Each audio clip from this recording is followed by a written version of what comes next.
everybody to the It Works For Me podcast. This is the second episode that I'm recording. I'm not sure exactly how they're going to get released, so you might be hearing this second, third, fourth, or fifth, but this is a podcast that I came up with just thinking about. I was wanting to write a book.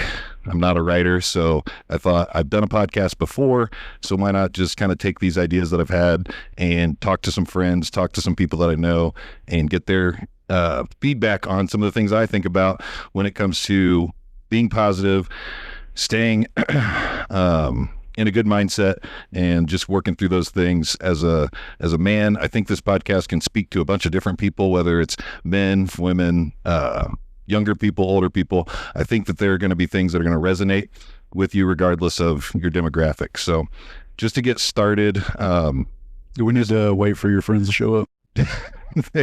That's Jason Priest. Thank you for joining in. But yes, I was hoping that you guys were part of my friend group in this podcast situation. But if you aren't, for the benefit of the podcast, I know it's your house, but I'll just go ahead and go into your room or something, hang out for a little bit.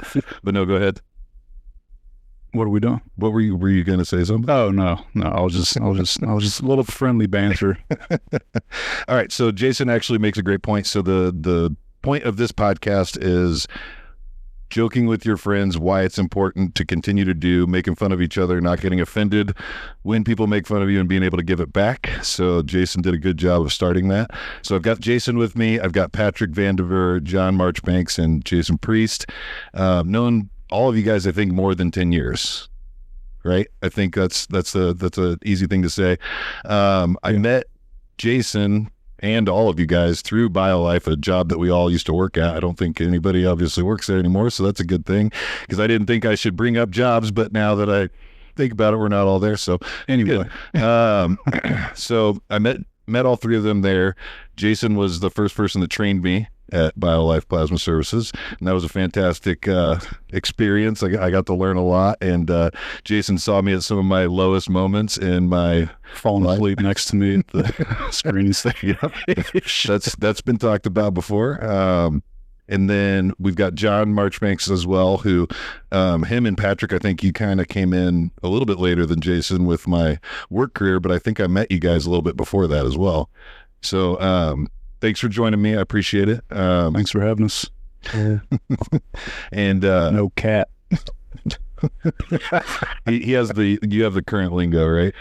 I'm just reading what John's with no pad over here. All right. If you're ready, you're not a writer. I wrote down no cap. All right. So any other notes you got over there besides no cap? That's all that's needed. Keep them going. And then we got Patrick as well. And Patrick's been described as some of my friends as the nicest person they know. What do you think about that? Do you actively think about it, or is it just your natural inclination? I think it's just natural. I've been called a human golden retriever before, and I didn't know if that was a compliment or not. Another weird compliment I've gotten in the past was, you're so nice, and you play the ignorant card so well. I thought, oh, God. Is that somebody calling you dumb? I have no idea what that means, but apparently it was meant as a compliment. So yeah, I like that. No, I agree. Out of all four of us, if I'm having a rough time, I can depend on Patrick to be there for support. John would probably just make me feel worse, and then it's fine. I'm trying to be a better friend. It's something that I think I've talked to you guys about. I've talked to other friends. I was always the person that would try to just like steer the conversation away from anything if things were getting too serious. I'd try to like talk about something else because I was not very comfortable with that. That's a tricky situation. Like it's a delicate balance. I get in trouble with it, with Sarah, with friends. I mean, when shit gets serious, I'm like, I am uncomfortable. There's tension, so let's start joking around, and it's got me in trouble. So it definitely, it's a delicate balance. I mean, there's time and place for jokes, and it's hard to see that, because I just want to make everyone, be in a good mood, feel comfortable, have a good time, and so it can be tricky sometimes for sure. And that's like kind of the first part that I wanted to get into was joking with each other, making fun of each other with certain things. There's a lot of times you hear people say with jokes, there's a little bit of truth behind them. How do you feel that goes? Because I know we've talked about like touching each other's dicks several times.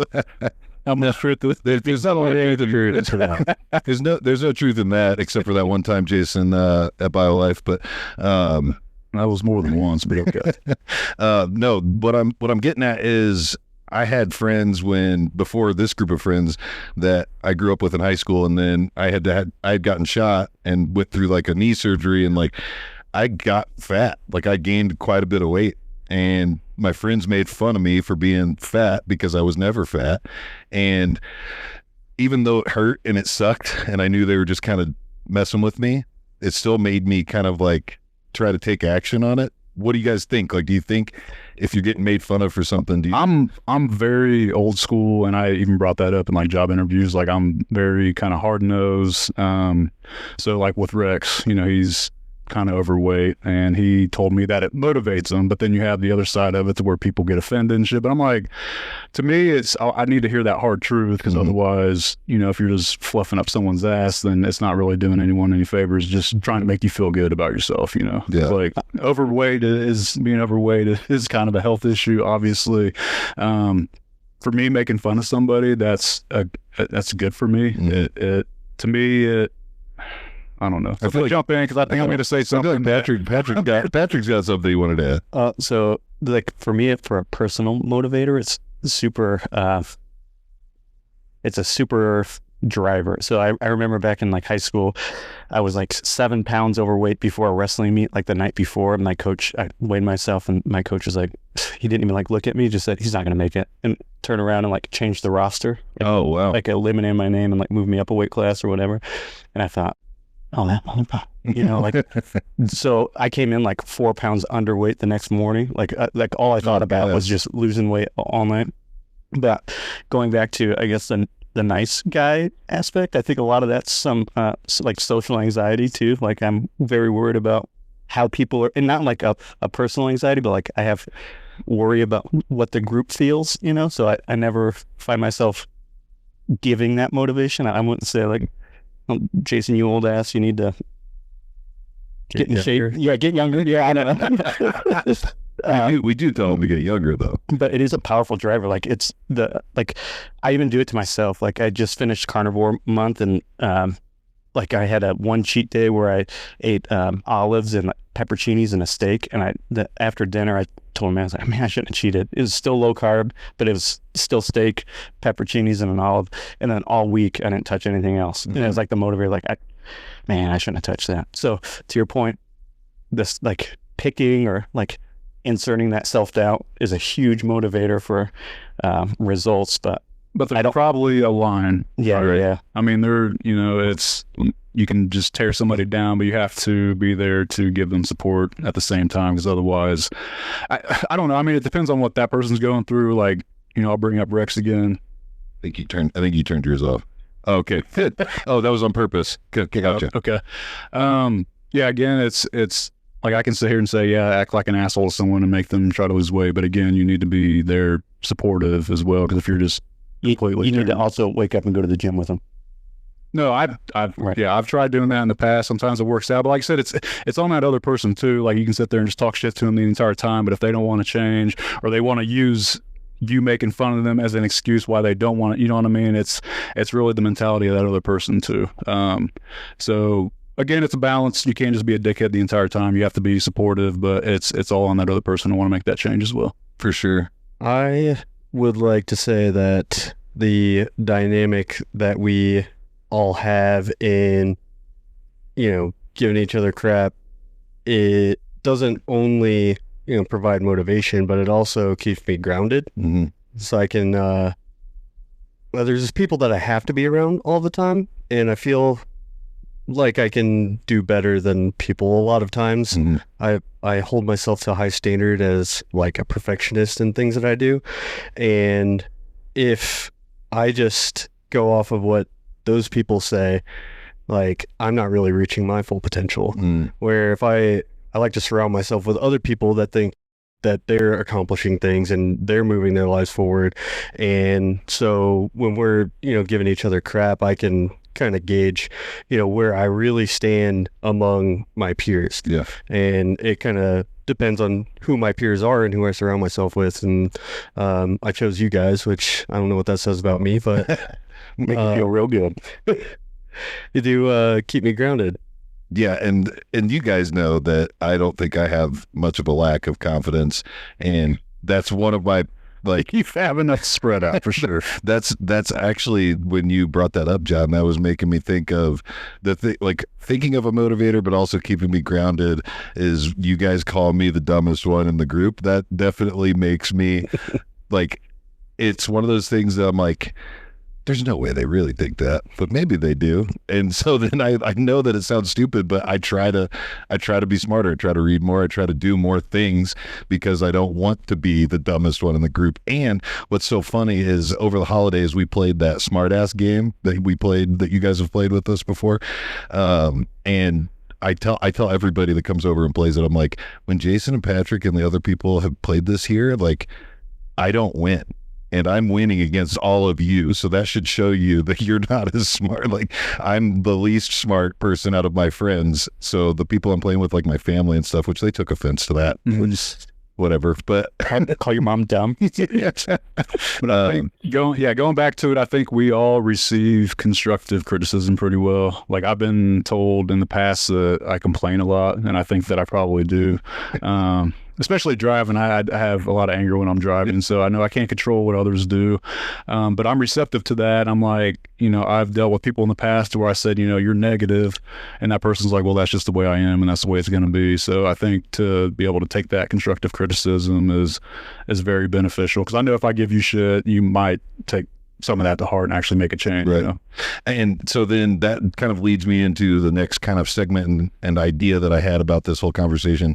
When does it start to bleed into where it feels like it's bullying and it's not and I know bullying's a kind of a touchy subject with, kids in school and things like that, but when does it become bullying, and when do you feel like that? And would you speak up in your friend group if you were feeling like, hey man, that's getting a little too rough? I don't think we've ever had that happen. So that's where I'm trying to think if we've ever been close on that. I mean, I think one of us or anybody else, not even our group. Has there been other friends that you've been hanging out with that you're like, I don't think we need to go that direction. I think go ahead. Yeah. For an example, when we're playing video games and one of us is doing terribly, usually me or that's kind of doing really bad, and then John and I are ripping on him. And one of us usually steps in and is like, you did all right in this aspect of that game. John, you are good at that. I'll get you dish it out, but then, because sometimes there are a few times I don't even want to jump on if it's just me and you. Yeah. I've even told Sarah this. It's I'm fucking terrible, and John's going to let me know how terrible I am. And I was like, and it's not fun. I was like, it's just not fun for me. I was like, I play once a week. I'm not going to be any good, and I don't want to let him down at the same time. Mm-hmm. But again, you do give me shit, but then you're like, you're doing okay, or you try to give me, tips and tricks. Mm-hmm. So I think that's when it's not bullying. It's when it's not all fucking negative shit. It's, you suck, but this is what you can do to, try to get better. Mm-hmm. So thank you for that. Yeah, no problem. But I think it's being friends with somebody. We know what you can take, but if I'm talking to a stranger saying you're a fat piece of shit, you need to do this and that, that's kind of when it turns into the bullying stage. Yeah. But it's just a different generation now. I mean, back in my school, or back in my day, on this, it was K through 12 in one schoolhouse. Back in my day, it was almost like bullying was encouraged. I mean, you weren't cool unless you bullied someone. So if I didn't go home with a bloody asshole, it's I knew somebody had detention or was getting expelled. But yeah, nowadays it's obviously it's more than frowned upon. People get in trouble for it, but I don't know, man. A small part of me is I think we kind of need to bring it back, because we're just letting the freaks. There's a positive aspect to it. So we're all good friends and we give it to each other, I guess, from time to time. But but it's we're on the same team almost, right? If I tear you down a little bit, it's to make the group better. Mm-hmm. It's almost hey, check your shit, whatever it might be. I don't know what it is. And then the friend group overall gets better. I think it's bullying negatively if I have no investment in you. If I don't know you, or you're an acquaintance and then I start ripping you down, then it's like, what's the benefit of that? I'm not trying end game. Yeah, I'm not going to be around to see you get better from this. So, right. Well, and just to kind of add a little bit of spin to it, what made me think about this topic was I was talking with my little brother and sister, and this was actually years ago, so this may be different for them than it was at the time, but they were still in high school at the time, and I asked them, like, so do you guys like make fun of each other? Because I was talking specifically to my little brother because he had just had some friends over, and they were just like kind of talking, but everybody left, and I asked him, I was like, do you guys make fun of each other? Do you guys give each other shit? And he's like, not really. He's like, I don't think of times where we like make fun of each other or joke. And then my little sister kind of chimed in. She said, bullying is a big thing, and everybody's like doesn't want to be the person that's bullying somebody because it's almost like what you said. It was cool, like you had to bully people to be like thought of as cool. Now you're not cool if you're bullying people. Well, not bad. Like, I'm afraid to even joke around at work because you just don't know. You don't know how people are going to respond. When I worked at my previous employer, I could pretty much say because people knew that I was joking. But also, Jason, you have to accept the fact that you have a unique ability to be able to get away with that. Yeah. Even like that was not a normal thing that you did. It was because if I would have said some of the things to people, it would have been like immediately like getting called into to talk to HR. I'm saying that's a positive for you that you have the ability to. I don't want to spend any time discussing it because I think we're going to get off topic. But I'm curious to talk about that and feel like why could I get away with that? That's what I'm saying. I think it's just a unique skill of being able to get across your message, still mess with somebody or make fun of them, and them not take it personally. Right. And I can't explain why it is okay. I just know that I've witnessed it. Yeah. And I've also thought to say the same thing or tried to say something like in the similar vein and gotten like a look like, who are you talking to? Like, why are you talking to me like that? I still remember I want to preface this. I still use you as the example for a preferential treatment. That doesn't necessarily mean that you're treating one person negatively. Are you looking at John or? No, you. Oh. So I use you as a preferential treatment example because you treat everyone so negatively. And then if you treat one person positively, that is also preferential treatment. But I still remember you coming back, and this is back when we worked together, you came back and made me sign an NCE or an NE or whatever they were called. I don't know, something I messed up. And you're like, I got something for you, idiot. We talked about it. You made me sign it, and you're like, you gonna do that again? And I was like, no, probably not. And you're like, well, there you go. And you walked away, and I was like, I even had a nurse. Yeah. One of my nurses emailed me. I emailed them. They made a mistake at work, and they said, hey, I fixed that. And then she signed off saying, your favorite retard, Jennifer. I think the sentiment is, you can call me a name, but you're doing it in a vein to make me better. Right. I know there were some people there I didn't joke around with because I knew, a line would be crossed even with something very mild.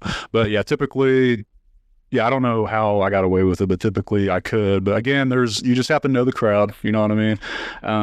But yeah, I enjoyed it, and I'm starting to get that at my new employer, thank God. But yeah, I'm sorry, I'm buzzed. I think the reason why you were able to get away with it at BioLife is because you have a little bit of a goofy demeanor, and you're able to take the same when other people give it to you without getting offended. And that's why they felt comfortable when you say those types of things to them. I know that I had the opposite problem at BioLife.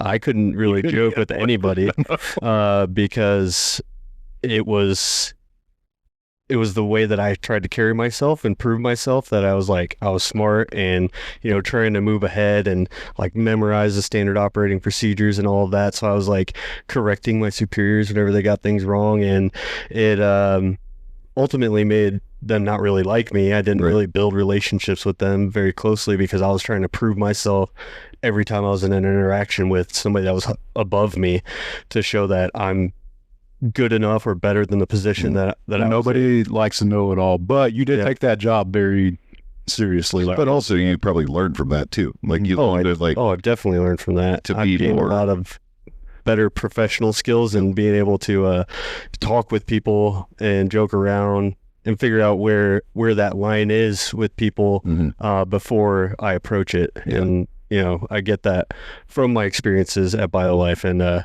taking the wrong step most of the time. And being more strategic with the way, because you don't want to ignore something that's obviously a problem, but at the same time tactfully approaching it as opposed to. And what I was going to say, I guess it might just be the fact that we were friends kind of outside of work. I always felt like you had a good ability of being yourself at work, which I know that you were being yourself because you were trying to be very good at your job. Yeah. So I had, like what I always talk about with my career was I learned quite a bit with BioLife, but it wasn't until after BioLife that I kind of learned that I had like outside of work me and I had work me, and I tried to make sure that outside of work me never really crossed paths with work me unless it was people I was close with. And I think that was that negatively affected me, because there was a donor that told me like years after that they said that I always looked unhappy and that I looked like I was like always angry. And I was like, I don't remember feeling like I looked like I was angry all the time at work. And I think that was all of our faces. Definitely in Greenwood. And so I've like over the last few years, that's something that I've really attempted to tackle from a career aspect, is being my true self at work to a degree. Obviously, I'm not going to go in and tell them that we should all take the day off and go get drinks or something. Like, I'm not going to do that, even though I think that would be fun and I would like it if my boss told me that. Yeah. But I think that's definitely a big thing that I saw with you, John, and then with Patrick, the unique abilities that you guys all have. Patrick's another person, which comes back to you being kind of a lovable person. I feel like every leader that I've ever worked with, or every person that's ever kind of interacted with you, always has that positive feeling coming from you. So like that's a huge positive for you going forward. And, in the eyes of upper leadership, like you advancing. So do you think that that's something that's benefited you? Because we've already kind of touched on it, but do you think it's benefited you from a career aspect as well? I mean, yeah. Great. The reason I'm getting at that is I've worked with some people that are not necessarily the best at their job, but they're one of the most liked people. No, I see where you're going with that. I'm not saying that here. I'm just saying I know people that have advanced based on the fact that they're charismatic and people like them, not necessarily because of the things that they've done. So I think that I don't like to toot my own horn. So I'm gonna think about go ahead and toot this. So like I think that I do a good job about like performing well, but doing it in a way that it's not like gloating, right? So and then that speaks well in interviews. So I always say, like, if I get a chance at an interview, I'm pretty confident that I'm going to walk my way into a role. I've never interviewed for a job that I haven't received an offer for. I have a lot. Say rub it. Last summer was rough. Yeah. Well, about that, you're not gloating? Well, I told him to go ahead and toot his own horn. So I don't know. It's hard for me to explain because I don't know if you guys have observed it, I guess. I don't know what I do to be likable. Right. I just don't cause friction. I try to find the easiest path through a lot of conflict, whether that's like just stepping away or just put my head down and doing my job. And then when it comes time to speak about doing my job, I feel like I can say I didn't make any waves and I did a good job. And then that translates to promotion opportunities. What I also think is good is I think you're very measured and thoughtful about the way you talk to like people that report to you as well. So I think that's a very important thing that probably gets talked about. You're very even keeled throughout the entire time. I remember when we were playing video games, Rex hopped on. We were supposed to go to his house for New Year's Eve, and he said that his son was sick, and I kind of got pissed off, and he's like, we still might be able to make plans. You guys still might be able to come over. And it was the next day, I think. I'm like, well, what am I supposed to do with that information? Like, I kind of got shitty with them, and after Rex signed off, Patrick's like, well, that wasn't very diplomatic. And I'm like, well, what the fuck was I supposed to do with that information? But he's very even keeled. I don't think I've ever seen you too stressed out, too calm. It's like there's really no waves. I've seen Patrick pretty straight. Yeah, I can get pissed off. But I still remember I was in the locker room during my break, and I was just like texting on my phone. I like laughed at something, and Marie, my wife in Muncie, was like, Patrick, and she, like, we were getting killed we were like short staffed or whatever, and I was on like my 10-minute break, and my 10-minute break is like, you guys know like how sample prep works. It was, no one was covering it. Right. So they said like, step away from your already busy job and just go sit back.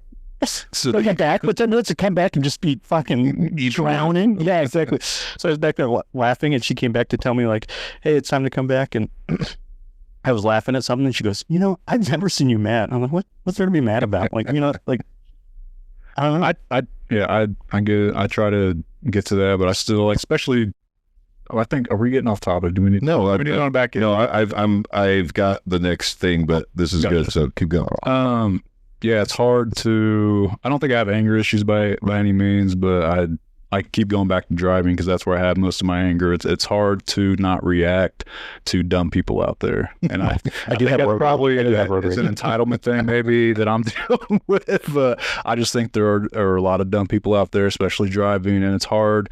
I just want to be like, I'm going to sit in the right lane, going to cruise to work, let's do a podcast, be chill. But all it takes is somebody cutting me off or riding my ass, and then I'm just I can just start feeling it build up, and it would be nice to just be like, meh. Just shake it off. But that's something that I'm struggling with right now. I say this all the time at work, that frustrations only arise from unknown or unmet expectations. Mm-hmm. And I get this in road rage all the time. I think I have to like stop and think like, I didn't expect them to change lanes right then.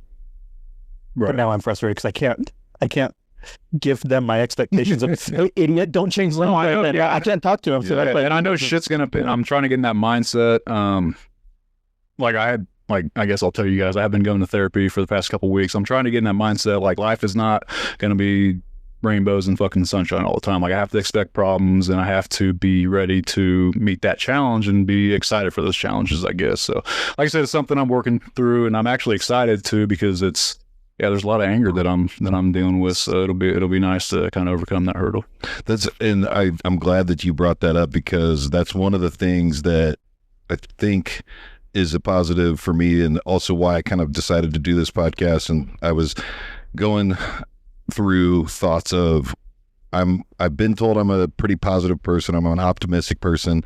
And I was like, well, what do I do that makes me feel that way? Or why would I portray that? And so I started writing a list, and this is, this friend group, making fun of your friends. That was one of the things on the list. But one of the things that I've talked about with my wife and other people is I'm a very consistent person. Like when you meet me out somewhere, I'm going to have kind of a very consistent attitude every time. Same at work. I'm the same person every time I go in, despite what's going on outside of work. And another thing, when it comes to anger, I don't get angry very often, but the things that do anger me are mostly at home. It's mainly just like stupid stuff with, arguing with your wife, or your kids doing something that you don't want them to do, something like that. But a lot of the times I just kind of like accept it and then just move forward. And Jen always tells me that like it's a good thing for our marriage, because I don't like blow up and like yell. I will say some mean stuff sometimes, but it's usually in a very calm voice. And she says that it kind of balances us out when we are arguing and she's getting like really fired up, and I'm just kind of like, yeah, I've never in my past relationships. I'm not a yeller. I don't throw shit. I don't even say mean things. I just kind of shut down. Like, I'm just going to bury it. And I don't know if that's the most healthy way to do it either. It's not. No, but it seems to have worked pretty decently for me so far. But the next thing that I wanted to get into is having a friend group like ours. What you all right over there? What do you think the importance is of having a friend group like ours and us continuing to stay in touch with each other? It used to be when I would talk to people and somebody would be like, what do you do for fun? That kind of thing. And a lot of the times I bring up that we play video games together, and it used to be something that kind of got made fun of. It doesn't really almost at all anymore, because I think people kind of understand what it is, because I always used to explain it and kind of change people's minds from making fun of it. Because I would say, we all live in different areas. We're not very close to each other physically, so like when we can get on and play video games together, it's like we're hanging out. Like it's like we're hanging out at a bar having some drinks, but we're doing it from the comfort of our own homes, playing a video game that probably pisses us off and I'm not very good at. But it offers a true escape, right? I mean, I always hope every Friday that we're able to get on and play together, because like you said, it's still hard. Like, you guys don't have kids. One night rule. It's right. You're married, you guys have kids. It's hard to make plans and get together, and it seems like to make plans you have to do things 2-3 months in advance. So Friday night, especially during the wintertime, is something I look forward to, because even if we're not together, it is an escape for me. Yeah, so I want to get your guys' like perspective on giving maybe advice to other people out there. How often do you think people should get together if they don't have a friend group like this? My thinking is, I think you should be able to at least get together with your friends. Like with us, it's a little different because we do have the video game connection that we can kind of get together and play games, so it's a lot more consistent. But I think at least once a month you should be able to go out with your friends. It's not necessarily like a family outing plus your friends. It's really just you and your friends one-on-one time. What are your guys' thoughts on that? Yeah, once a month it doesn't seem like a lot, but it's hard to do. It's very hard to do, and I mean the weekends. I mean they go by so quickly. I always sit back and like some people that I used to work with. We've been trying to go out with them for like 6 or 7 weeks now, and it's like, I was like, we'll get together in February, and then all of a sudden, it's February 24th. And it's like, well, shit, time flies. So I think once a month is a good goal to set. Again, it doesn't sound like that much, but it adds up over time. It really does. In order to like keep something like that successful within your friend group, you have to be flexible and be able to adapt and not get your feelings hurt when somebody can't show up. Mm-hmm. Being able to understand what your friends are going through and things that they're dealing with that could keep them from showing up to one of those things, makes it, easier when those situations come up that somebody can't control.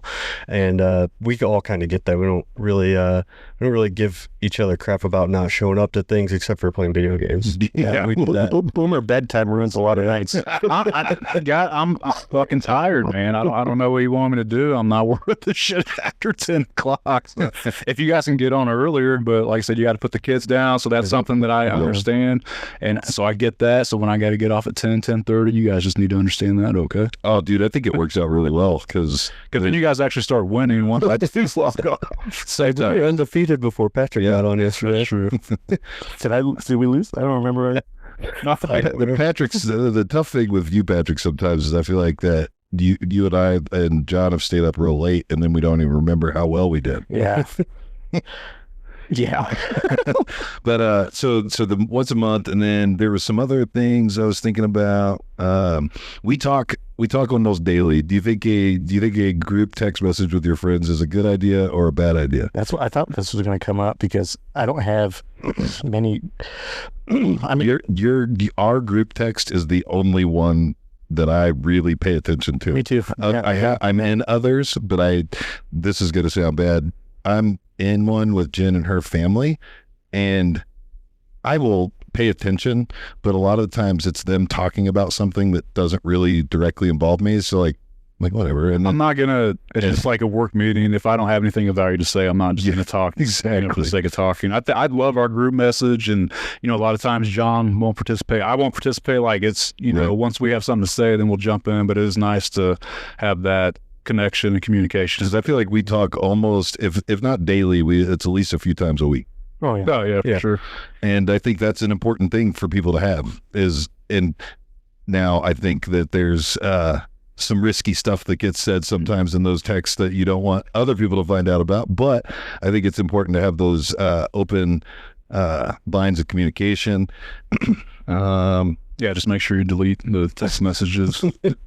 I have mine on autosave. I'm just I started blackmailing you guys for the all going down. One of the things that I wanted to also bring up is, and I've been trying to get better at this, is checking in on like how people are doing in our friend group. Like if you're going through something difficult, asking you how you're doing, that kind of thing. That was not something I was good at.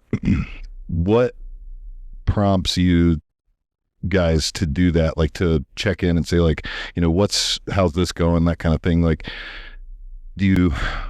Because I'm not trying to like make you sound like a saint, Patrick, because you're not. But Patrick is when you were going through some stuff, Patrick was like, should we check in on him? And I was like, nah, we'll give it like a day or two. Like, let's not jump in right this second.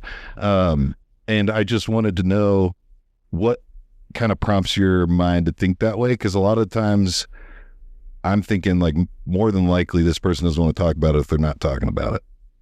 I don't want to, like when you don't have to do specifics. No, I know. I'm not going to. I don't ever expect anyone to feel bad for me, I guess. So I don't, like, I'm glad that you guys do reach out. Like, a lot of people did reach out after everything went down, which was nice, but I don't really expect it, I guess, just because nobody owes me anything. You know what I mean? It's good to have friends like you guys and checking in on me. And I really do appreciate it, but it's just, you know, sometimes I feel selfish because I feel like I almost don't reciprocate it. I know I don't do it enough, and I'm trying to do it better. Yeah, if somebody's going through, but sometimes I don't even know, because we, you know, like, we talk every week, but, you know, being guys, and this is, I told my therapist, is like, sometimes I consider myself like a toxic male. It's just like, I can do this by myself. I'm fine. I don't need to be like, oh, you know, be all whiny and shit and say, hey, you know, can you guys call on me? It's just, but he said, like you said, it's not like swallow that shit. I'll hold you. I appreciate that. I got something you can hold. Anyway, it's just, yeah, like, if you guys don't bring it up, then I don't know, but I think it is a good idea to just, you know, hey man, how things going? Yeah. Just kind of throw that, you know, throw the limb out there. I'm a hopeless optimist. And then I think what drives a lot of my outreach sometimes is like when I have trouble seeing like if I try to put myself in someone else's shoes and then like think about like the optimistic side of the situation. And if I struggle finding it, I'm like, I need to call, you know, like, and that's, I don't know, that's the easiest outreach thing. That's when I was talking with you about reaching out to Jason. I was like, he's going through some shit. And if I was in his shoes, I wouldn't know which way is up, you know? So I was like, we need to talk to Jason. Yeah, it was a lot. And I do appreciate it. And like I said, I need to be better. Like I said, even if I don't know if anything's going on, just say, hey man, how's life going? Or you know, how things going with you? Because it's usually, you guys getting on tonight? You guys getting on tonight? You know, you're gonna play some rivals later. And John, you're somebody that I feel like I don't talk to a lot about like deeper stuff. So do you feel like that is because you don't want to talk about it, or do you think that we need to be better about that? I'd say that's kind of my personality and upbringing. I'm kind of a guarded person. Right. I was raised to be seen and not heard. Right. And so I've just always kind of lived with that. And I don't try to get into things too deep when we're all like playing games together, right. Because I know that we're all looking forward to it as an escape. Yep. But before, like, if it's just me and Jason online, sometimes we'll get into some deeper talks. Or if it's just me and you, or me and Patrick, we'll talk about some deeper things. But if we're all together, I don't want to make anything, you know, focus on me instead of us focusing on, you know, working together and having a good time. Yep. So, yeah, I try to keep it light most of the time.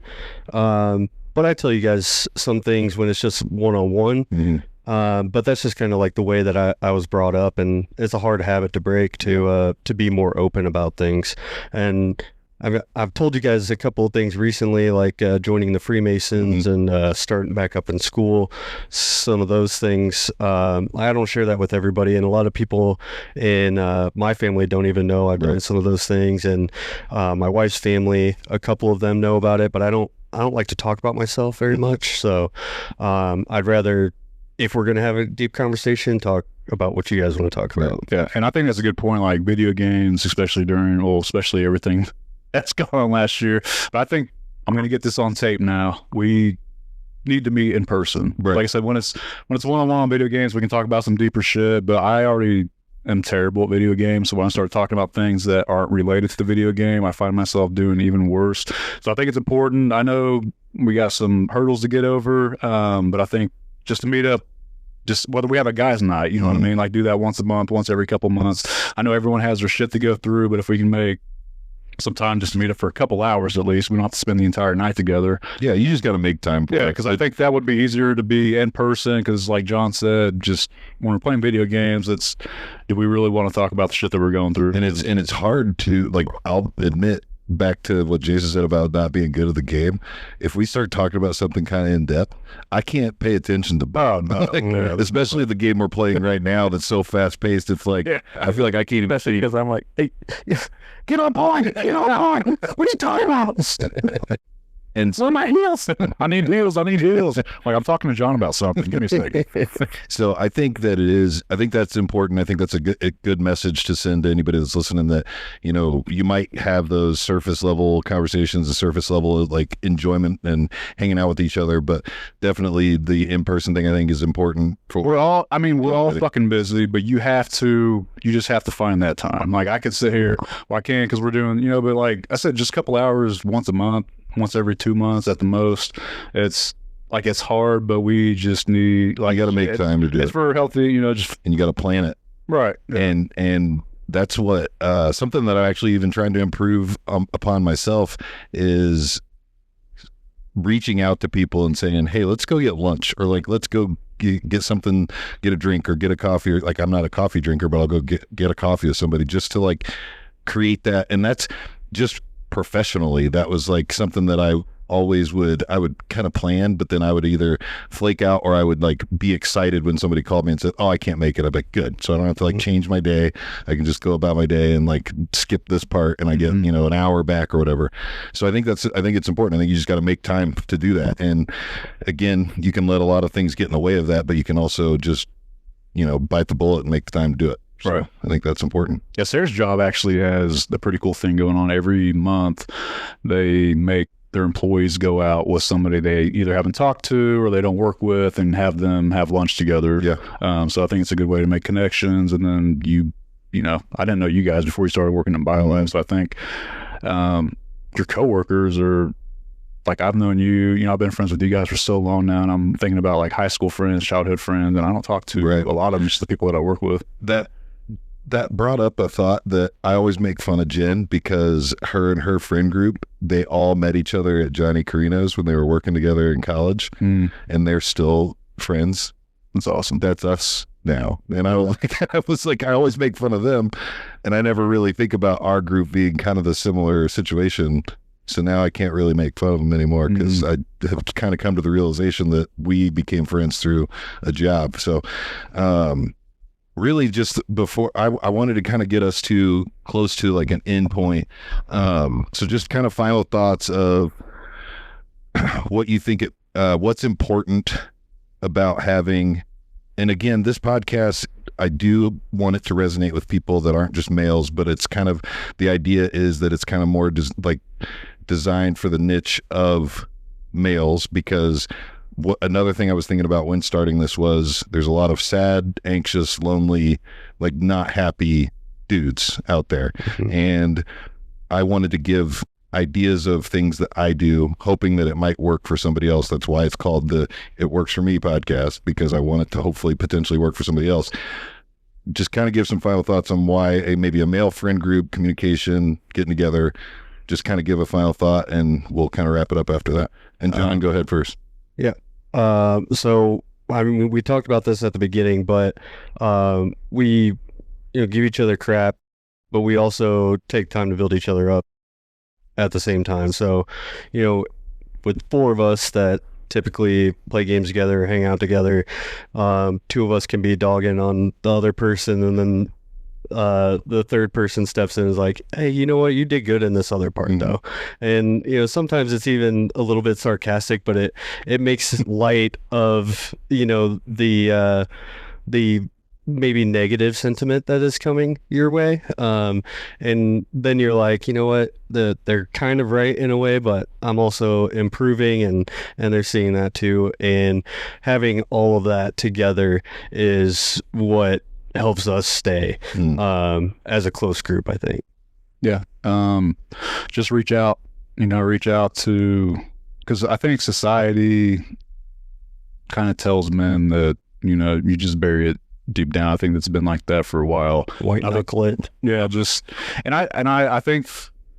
I think that's fine for some time. Like I said, I don't ever want to feel whiny, anything like that. So if you need help, like, don't be afraid to reach out. Like, it's hard. I know it sucks, but and then on the other end of it, like I said, just reach out to your friends, and whether it's not once a week, make a goals like once a month, just to reach out to somebody you haven't talked to that month, and just kind of see how their life is going too. Like that little itty bitty thing of you just sending out a text message, hey, what's going on, how things going, can make a huge difference. Just to let one of your friends know that you are thinking about them and that you care. So.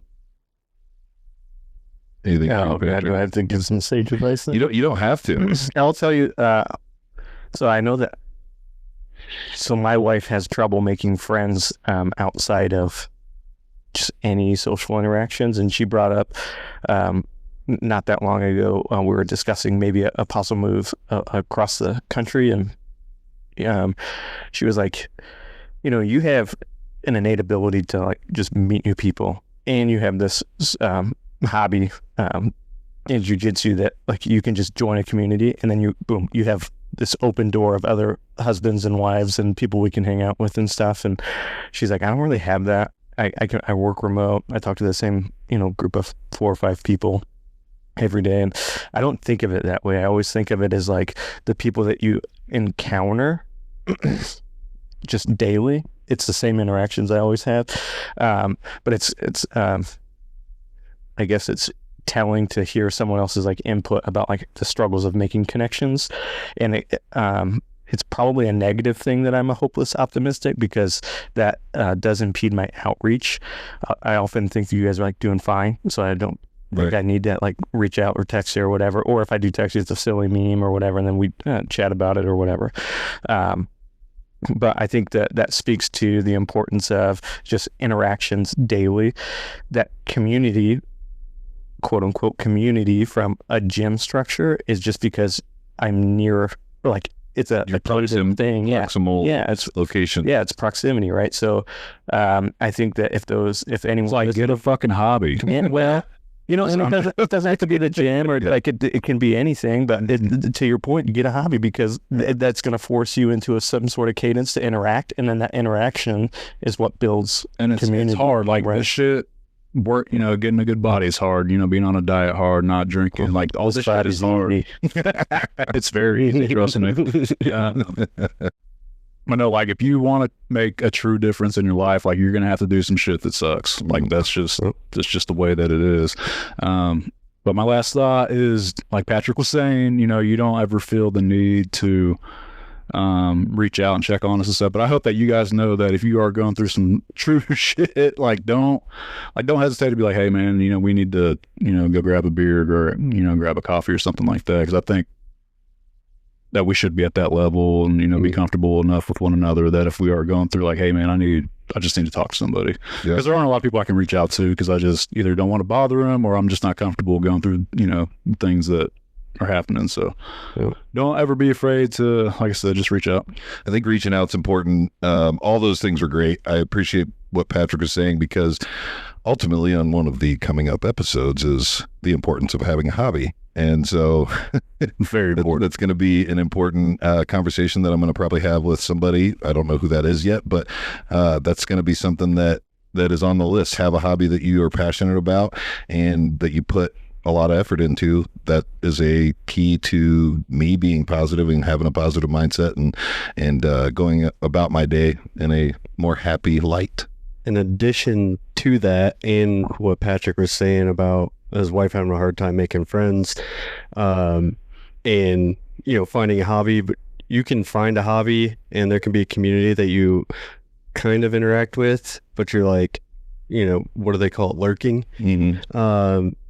In order to like actually feel the impact of it, you have to insert yourself into the community and make it known. That was part of my own self-development and joining the Freemasons. I have you guys as friends, and that's an uncomfortable thing to put yourself into. Yeah, it's a different group. A lot of the guys are much older than me, and they're grandparents, or they've already achieved a bunch in their career and stuff like that.